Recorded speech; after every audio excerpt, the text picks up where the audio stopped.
Hi guys, welcome back to an explore literature. इस video के अंदर हम डिस्कस करेंगे एक poem by Amrita Pritam that is I say on to वारिस शाह। तो लास्ट तक देखिएगा ताकि आप किसी पॉइंट को मिस ना करें, और अगर आपने चैनल को सब्सक्राइब नहीं किया है तो वो भी कर दीजिए। अब बात करें पोइटिस की, तो अमृता प्रीतम का बर्थ 31 अगस्त 1919 में हुआ था। She was an Indian novelist, essayist and a poet जो कि पंजाबी और हिंदी में लिखती थी। वो एक काफ़ी प्रोमिनेंट फिगर थी पंजाबी लिटरेचर के अंदर, एंड शी ऑल्सो रिसीव 1956 में Sahitya Akademi award. She wrote several poetry, fiction, biography, essay और फोक सॉन्ग्स भी। तो उनके काफ़ी सारे वर्क्स को डिफरेंट इंडियन लैंग्वेजेस और फॉरेन लैंग्वेजेस में भी ट्रांसलेट किया गया है। This is all about the poet's. Now let us discuss the poem directly. Today I implore Waris Shah to speak up from his grave and turn over a page of book of love। कि आज मैं bag करती हूँ वारिस शाह से कि please आप अपनी grave से उठकर ये जो प्यार का एक किताब है उसके पन्नों को पलटिए, बिकॉज हर जगह नफरत फैली हुई है एंड वी वांट कि आप अपने जो प्यार के पैगाम हैं वो सब लोगों तक पहुँचाएं। अब बात आती है कि वारिस शाह कौन है। तो वारिस शाह 18th सेंचुरी के पंजाबी सूफी पोइट थे और उनको उनके पॉपुलर कंट्रीब्यूशन के लिए जाना जाता है पंजाबी लिटरेचर में, जो कि था हीर रांझा। ये काफ़ी पॉपुलर ट्रेजिक रोमांस है पंजाबी के अंदर। तो पोएटेस बोलती हैं कि वो वारिस शाह से बेग कर रही हैं यहाँ पे दैट प्लीज़ आप दोबारा से आइए अपनी ग्रेव से उठकर और लोगों को प्यार का इम्पॉर्टेंस समझाइए। When a daughter of the fabled Punjab wept, he gave tongue to her silent grief. Today a million daughters weep, but where is वारिस शाह? कि जब एक पंजाब की बेटी रोई थी तो he gave her the tongue, मतलब कि उन्होंने उसके फीलिंग्स को एक्सप्रेस किया था अपनी जो स्टोरी है उसके अंदर। लेकिन आज पंजाब की बहुत सारी बेटियां रो रही हैं, there are millions of daughters who are weeping. तो आज वारिस शाह कहाँ पर है? आज कौन उन जो बेटियां हैं उनके दुखों को समझेगा और उनके दुखों को आवाज़ देगा? Arise O friend of the distressed, see the plight of your Punjab. कि प्लीज़ आप खड़े हो जाइए अपनी ग्रेव से और आपका जो पंजाब है उसके दुखों को देखिए।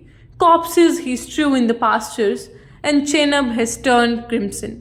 कि जो रिवर है वो भी डार्क रेड कलर की हो गई है। कि एक टाइम था जब ऐसे बोलते ना शीतल जल हम हिंदी में, that there was a pure water into that river, लेकिन आज वो भी डार्क रेड कलर की हो चुकी है। मतलब कि हर जगह किलिंग्स हैं, रायट्स हैं और खून खराबा फैला हुआ है हर जगह। Someone has poured poison into the waters of 5 rivers and these waters are now irrigating the land with poison। कि किसी ने जहर घोल दिया है इन 5 नदियों के अंदर। तो Punjab is known for the 5 reverse. बोला जाता है ना पंजाब, पंजाब का मतलब है 5 नदियों का जो एक प्लेस है, एरिया है, that is known as Punjab. So the state of 5 rivers. इसलिए बोल रही हैं यहाँ पे कि जो 5 हमारी नदियाँ हैं उनके अंदर जहर घोल दिया गया है और अब वही जहर हमारी फसलों को सींच रहा है, जिसकी वजह से हमारे अंदर बहुत ज़्यादा जहर फैल गया है। इन शॉर्ट की जो लोग हैं वो एक दूसरे को नफरत की निगाहों से देख रहे हैं। पहले इतना आपस में मिलजुल कर रहते थे, इतना हार्मनी था, यूनिटी था, लेकिन अब हर जगह सिर्फ नफरत ही देखने को मिलती है। Then she said in this fertile land have sprouted countless poisonous saplings. तो वो कह रही हैं कि जो पॉइजन की वजह से अब जो सारी खेती है हमारी उससे पॉइजनस सैपलिंग्स निकल के आ रहे हैं। मतलब कि जो सारे लोग हैं उनके बीच अब नफरत के बीज उग रहे हैं। Scarlet red has turn the horizon and sky high have flown the curse. The poisonous wind that passes through every forest has changed the bamboo shoots into cobras. कि अब हर जगह खून खराबा है। The scarlet red is also the shade of red. तो यही बोल रही हैं कि हर जगह सिर्फ लाल लाल ऐसे खून का सिंबल है ये रेड कलर, वो फैला हुआ है। हवा में जहर है, हर चीज़ में जहर घुल गया है। और अब जो ये जहरीली हवा है उसकी वजह से सारे फॉरेस्ट के अंदर जो बैम्बू शूट्स हैं वो भी अब कोबरा में बदल चुके हैं। मतलब कि they have turned into a poisonous snake. Cobra is a poisonous snake, तो वहीं पे वो पूरा पॉइजनस का ही रेफरेंस दिया गया है, जैसे कि नदियों में जहर घुल गया था। उसी प्रकार जो हमारी पूरा नेचर है उसके अंदर भी ये जो पूरा नफरत का बीज है, एक दूसरे के लिए हेट्रेड, ये सारी चीज़ें फैल चुकी हैं। The cobras mesmerize the gullible people and bit them again and again, so in no time the limbs of Punjab turned bluish।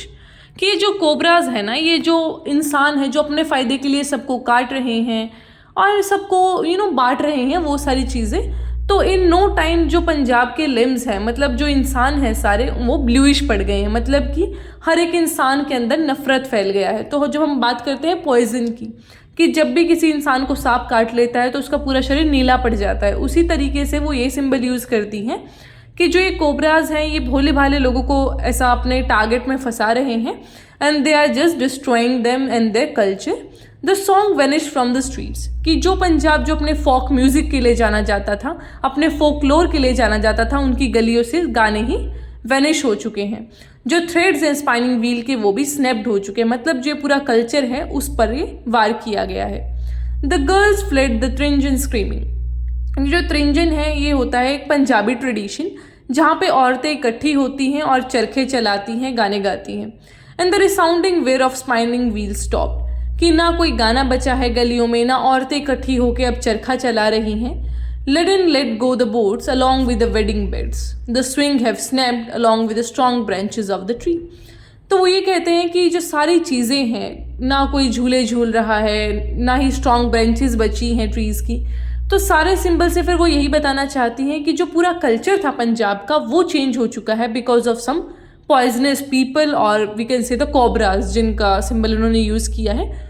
वो लोग जो अपने सेल्फ इंटरेस्ट के लिए लोगों को बांट रहे हैं और उनके अंदर नफरत फैला रहे हैं। The flute through which blew the breath of love got lost in bewilderment, कि वो फ्लूट जिसके अंदर से प्यार की धुन निकलती थी आज वो भी परप्लेक्स्ड है, और कहीं भी प्यार का कोई भी अंश हमें दिखाई नहीं देता है। हर जगह सिर्फ नफरत है, लोग एक दूसरे को ऐसा मारने पे उतरे हुए हैं। तो यहाँ पे अमृता प्रीतम है जो वो बताती है पार्टीशन के बारे में, कि पार्टीशन के टाइम पे क्या हो रहा था। आई होप आपको यहाँ तक ये पूरा जो पिक्चर है वो क्लियर है कि कैसे हिंदू मुस्लिम हेट्रेड फैला हुआ था, लोग एक दूसरे को मारने पे उतरे हुए थे, क्योंकि वही तो लोग थे ना जो आपस में रहते थे मिलजुल कर।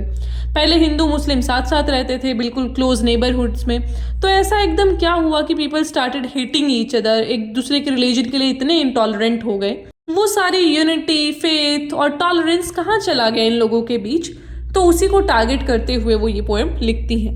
The brothers of Ranjha have forgotten the art of handling this instrument. तो उन्होंने लास्ट लाइन में फ्लूट की बात करी थी कि पहले जो फ्लूट है उसके ब्रीथ से लव की पूरी ऐसे आवाज़ निकलती थी, बट अब जो रांझा के भाई लोग हैं, मतलब कि सभी लोग यहाँ के, वी कॉल ना ऐसे कि Indians are brothers and sisters, तो वो वाला मैसेज है कि जो सारे लोग हैं यहाँ पे पंजाब की लैंड पे, अब उनके अंदर कोई भाईचारा बचा नहीं है, उनके अंदर वो लव बचा नहीं है। शायद वो इस फ्लूट को बजाना भूल गए हैं, कि मतलब वो जो अपना प्यार वाला बॉन्ड है उसको भूल चुके हैं।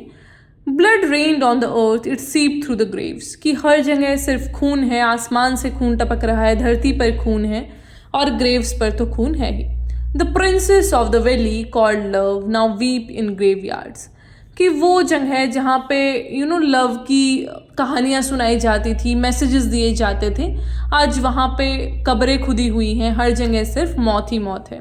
All the villains now move about as the thieves of love and beauty, और ये जो सारे विलन्स हैं ना वो बिल्कुल चोरों की तरह सारी लव और ब्यूटी को छीन के ले जा रहे हैं। Where shall we seek another Waris Shah, अब कहाँ से लेकर आए हम दूसरे Waris Shah. Today I implore Waris Shah to speak up from his grave and turn over a page of book of love, कि आज मैं बेग करती हूँ, आज मैं प्लीड करती हूँ वारिस शाह से कि वो एक बार फिर आएँ और जो प्यार की जो किताब है उसके पन्नों को पलटें और लोगों को प्यार करना सिखाए।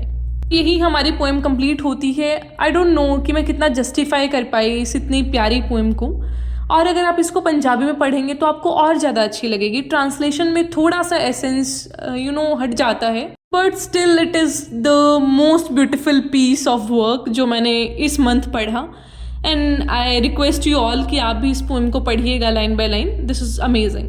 Alright, so now will talk about the themes. हमारा फर्स्ट थीम है लॉस एंड सफरिंग। तो पूरी पोएम में आपको देखने को मिला कि कितना लॉस है, सफरिंग है। फिर है रेजिलेंस एंड स्ट्रेंथ, कि वो बार बार इवोक कर रही हैं लोगों को कि please stand up and talk about your rights and everything. Then is empowerment. Empowerment में she is talking about the daughters, कि आप उनको एम्पावर करिए, आके उनकी बातों को सुनिए। Then is cultural identity which talks about the people of Punjab and their grieves and sorrows.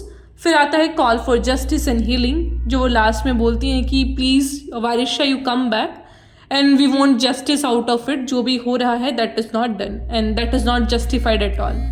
Alright, so this was all about this poem. I hope आपको समझ आया होगा. कोई भी क्वेश्चन है तो पूछ लीजिएगा. I will meet you in the next video. Till then take care.